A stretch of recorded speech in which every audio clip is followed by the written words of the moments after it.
Dampak-dampaknya itu kan karena ulah manusia juga. Bener banget. Penebangan pohon secara ilegal, illegal logging, terus penambangan yang nggak sesuai AMDAL, Iya, sedih terus banget juga ya. pembuangan sampah sembarangan dan izin-izin yang dikeluarkan pemerintah secara nggak jelas itu juga kan salah satu membuat bencana itu sendiri. Jadi kita nggak bisa nyalain alam lagi. Nggak bisa, Tapi nggak boleh. apa yang terjadi di Sumatera, Aceh, dan di Indonesia sekarang banjir, longsor, kalau bukan bencana alam apa dong?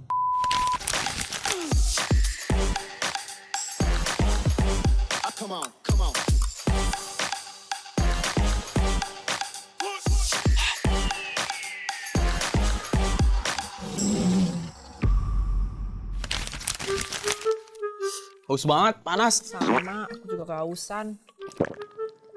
Cuaca emang lagi panas banget sih. Panas banget asli. Gue dari luar tuh panas banget. Tapi Will, kok lu minumnya pakai gelas plastik sih? Gelas lagi, botol Botol. plastik. Iya, bawa tumbler kayak gini dong, Will. Gue ada, cuman buru-buru tadi. Buru-buru makanya gue mampir dulu ke warung Madura. Tapi emang panas banget, makanya gue keburu-buru ke warung Madura beli minum air. Iya, itu kan ini. sekali pakai ya, Kay, soalnya. Iya, tapi Nggak lo bagus biasanya juga buat bawa. lingkungan. Ada. Gue ada yang mahal, ada yang murah, ada yang dari pelatihan juga ada. Semua ada kok. Koleksi Cuman ya. iya, cuman ini karena gue haus minum air botol plastik. jadi kepepet. Iya, kepepet kok guys, aman, kepepet. Gue cinta lingkungan, gue tahu. Cuman emang kepepet banget, haus banget. Soalnya, lu yang lu keluhkan itu, panas-panas itu gara-gara itu juga Will salah satunya. Iya sih. Gara-gara plastik. Jadi sampahnya. sebenarnya botol plastik ini juga mempengaruhi iklim kan? Iya. Ya, iya, berkontribusi terhadap kita kepanasan ini. Iya, karena belakangan tuh Jakarta dan seluruh Indonesia ini lagi panasnya bukan main. Panasnya tuh udah bukan panas yang nggak wajar gitu loh. Iya, lo tau nggak sih tahun 2024 kemarin bahkan tercatat sebagai musim paling panas selama bumi ini ada. Buset, sumpah. Iya. Iya. Tahun lalu ya berarti Tahun ya? lalu separah itu. Kalau tahun ini kan belum selesai dihitung kan. Iya, iya, iya. Masih direkap kan. Nah, tahun lalu tuh yang udah kelar Iya, dihitung. tapi yang gue tanya nih ya, panasnya tuh gak cuma panas doang. Pagi panas, siang panas, sorenya hujan deras. Kayak cuaca tuh berubah-ubah. Kita tahu ada musim pancaroba, cuman ini musim kayak labil banget gitu loh. Berarti setahun pancaroba tuh 12 bulan. Iya, kayak 2024. ada musim hujan, musim kemarau, tapi ini pancarobanya tuh pancaroba bukan main lagi. Pagi panas, siang panas, sore hujan sampai malam.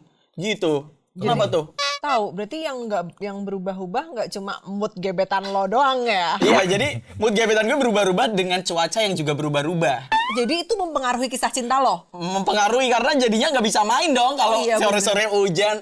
Maaf ya, gak jadi main hujan gitu. Karena Kalau siang janjian panas. Iya. Alasannya.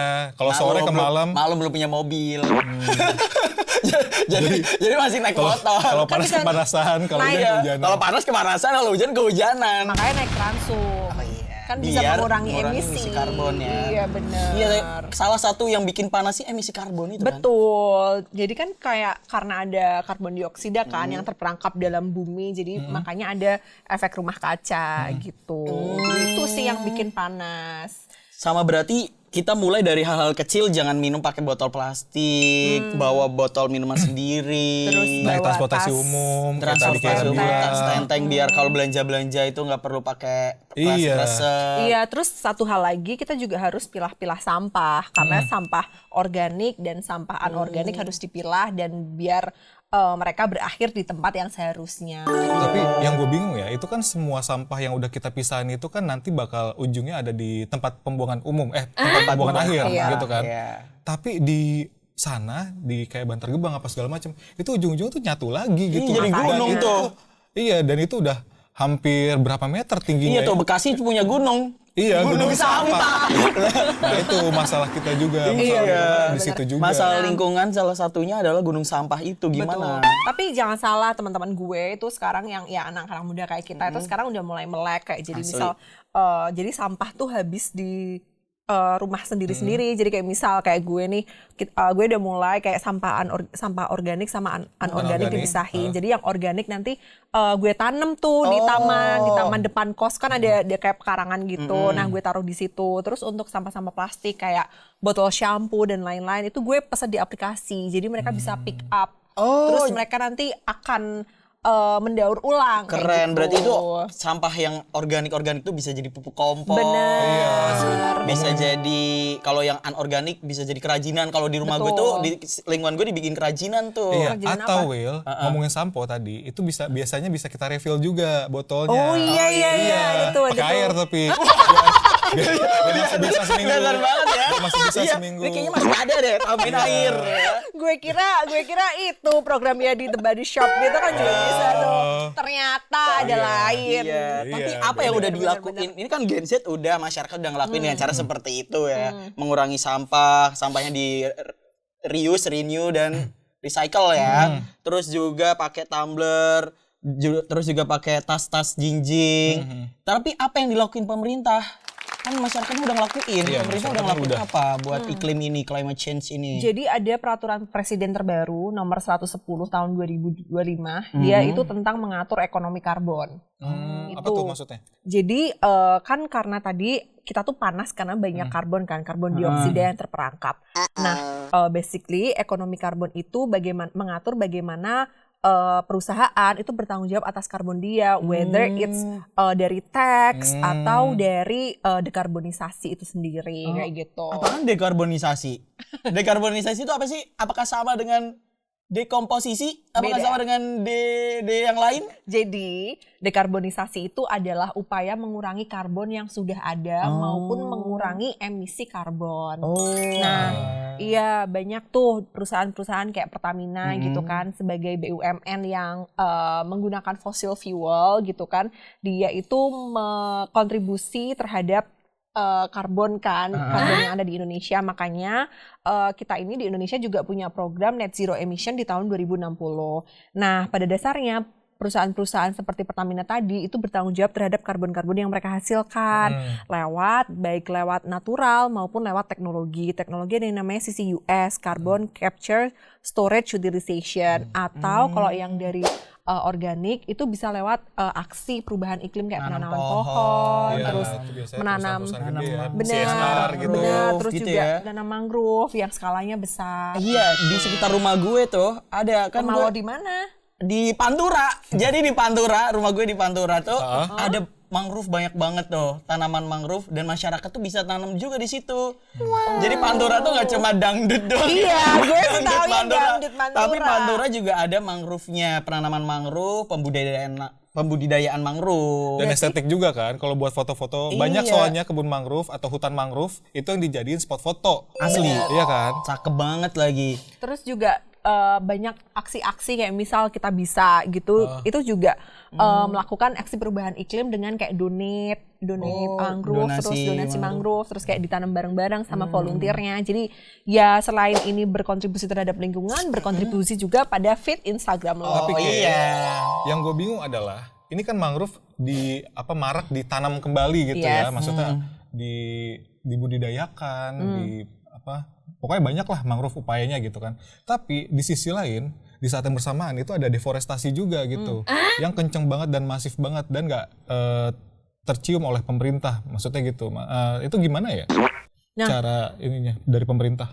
Kalau dari pemerintah sendiri tuh emang perlu kita kawal ya, karena meskipun mereka bilang udah ada kebijakannya dan lain-lain, tapi kan kita masih ngelihat kayak it's only on the paper gitu kan. Dan kalau dari DPR sendiri sih yang gue baca kemarin itu tuh ada RUU tentang perubahan iklim. Oke.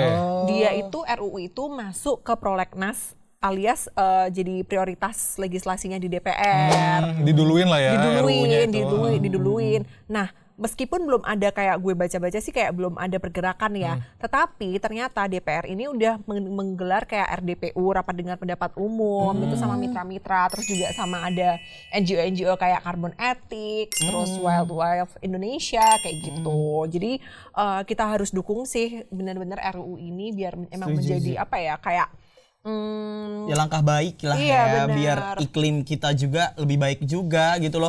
Karena akhirnya ini panasnya tuh bukan main, panas kayak hair dryer gitu loh. Semelet.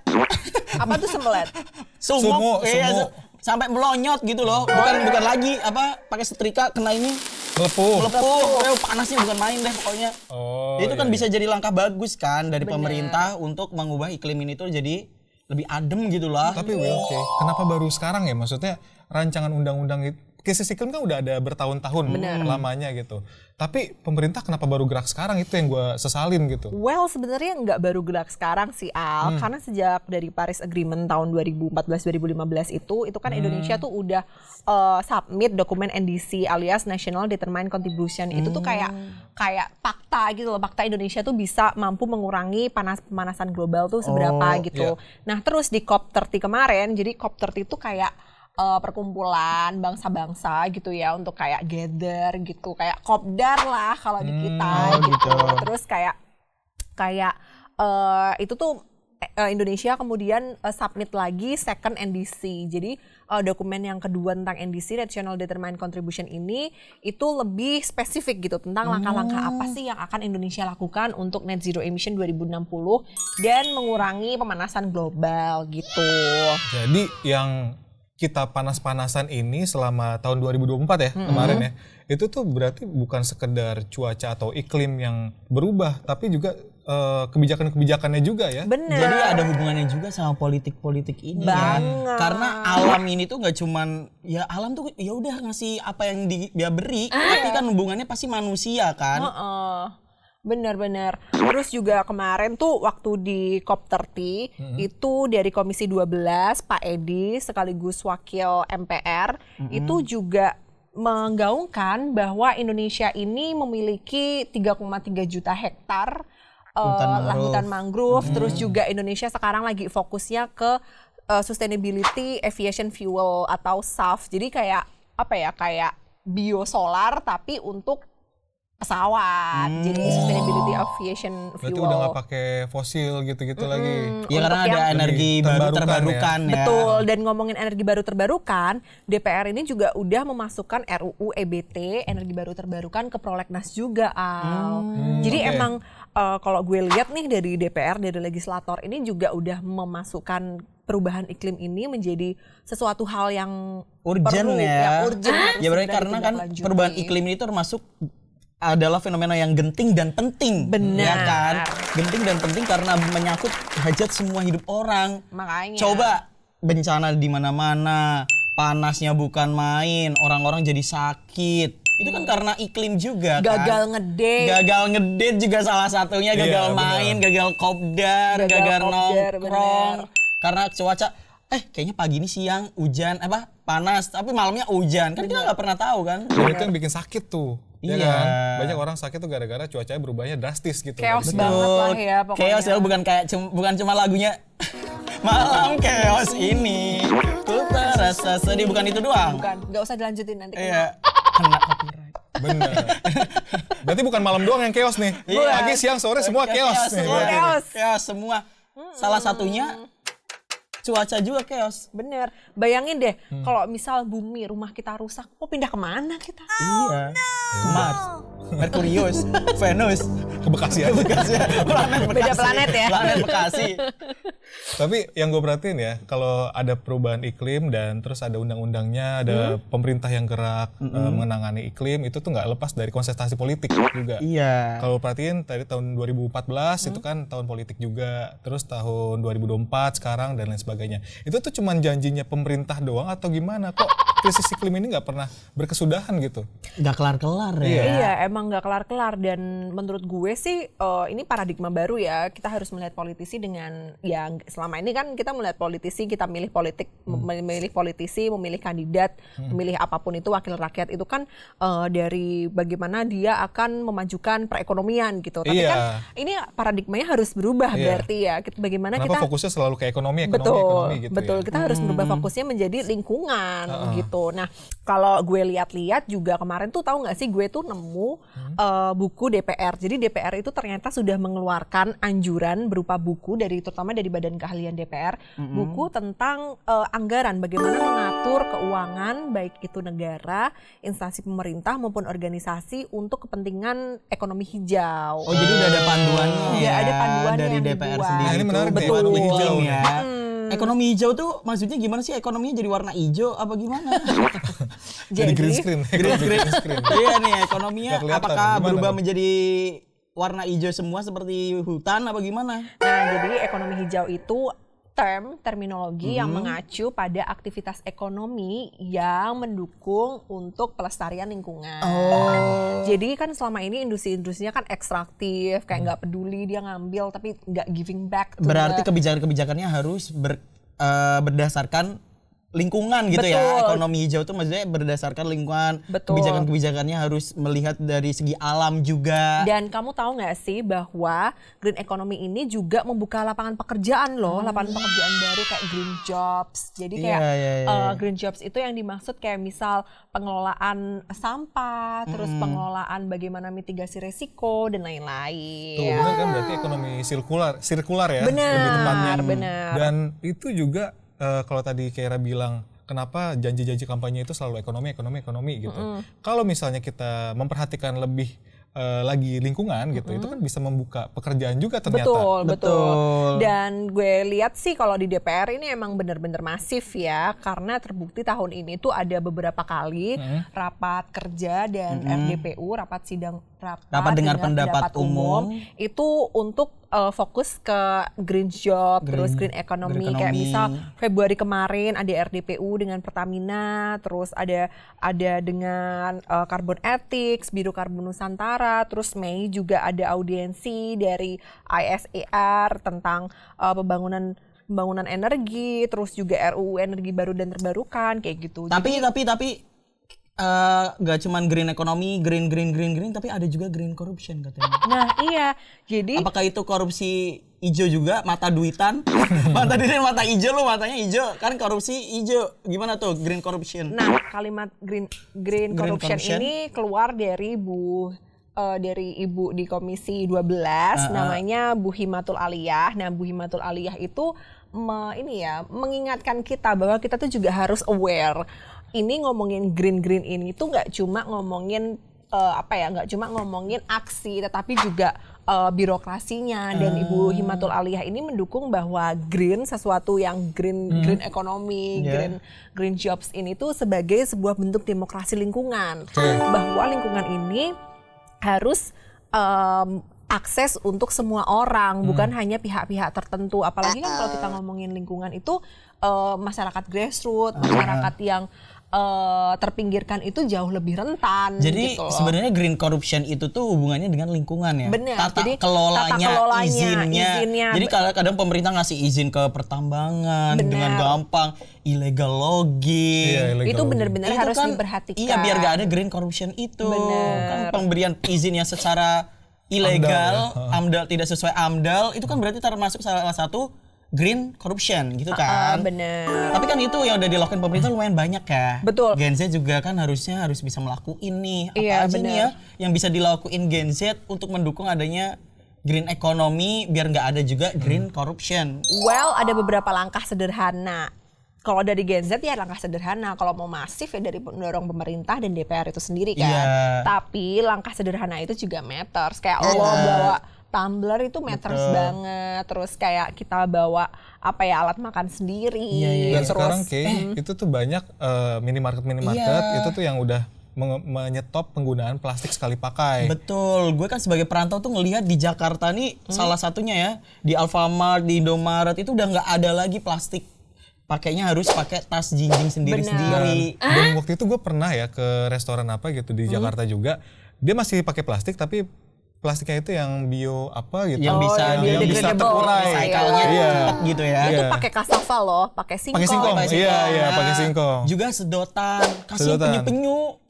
Penyu-penyu kan kemakan sedotan itu. Sedotan juga ada yang dari kasava. Jadi itu inovasi sih kita sebagai Gen Z ini kita harus juga. Iya, kita harus berinovasi gimana sih kita bisa cari alternatif lain selain plastik. Terus juga ada anak-anak muda kayak kita yang emang memiliki inovasi sosial bagaimana mengelola sampah plastik kayak gitu. Iya. Waktu itu juga yang ngomongin penyu-penyu itu, ini bukan penyu sih, tapi lebih ke paus. Waktu itu ada paus yang terdampar. Gue pada daerah mana, daerah Timur Jawa gitu. Dan itu pas di telaah lagi, itu tuh perutnya banyak plastik, banyak kertas, tunjang, nasi padang.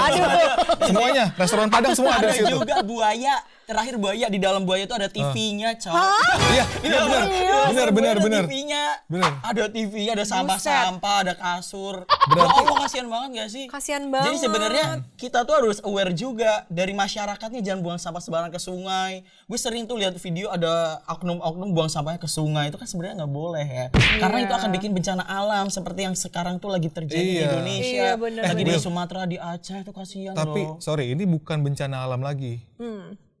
Latest information yang gue tahu, udah nggak ada yang namanya bencana alam. Semua itu tuh gara-gara ulah manusia. Iya benar sih. Jadi alam itu cuman merecycle untuk keseimbangannya lagi. Iya, tapi gitu. setahu gue juga udah dihapus kan kata bencana alam itu. Iya, dari United Nation juga udah dihapus bahwa bencana alam ini emang nggak pantas lah digunakan karena kesannya kayak nyalahin alam gitu loh. Betul, karena kan alam tuh ya udah kalau hujan ya udah turun air biasa gitu kan. Cuma di tanah lapang turun air biasa kan. Tapi yang terjadi dengan sekarang dampak-dampaknya itu kan karena ulah manusia juga. Bener banget. Penebangan pohon secara ilegal, illegal logging, terus penambangan yang nggak sesuai AMDAL, Iya, sedih terus banget juga ya. pembuangan sampah sembarangan dan izin-izin yang dikeluarkan pemerintah secara nggak jelas itu juga kan salah satu membuat bencana itu sendiri. Jadi kita nggak Iya. bisa nyalain alam lagi. Nggak bisa, Tapi nggak boleh. apa yang terjadi di Sumatera, Aceh, dan di Indonesia sekarang banjir, longsor, kalau bukan bencana alam apa dong?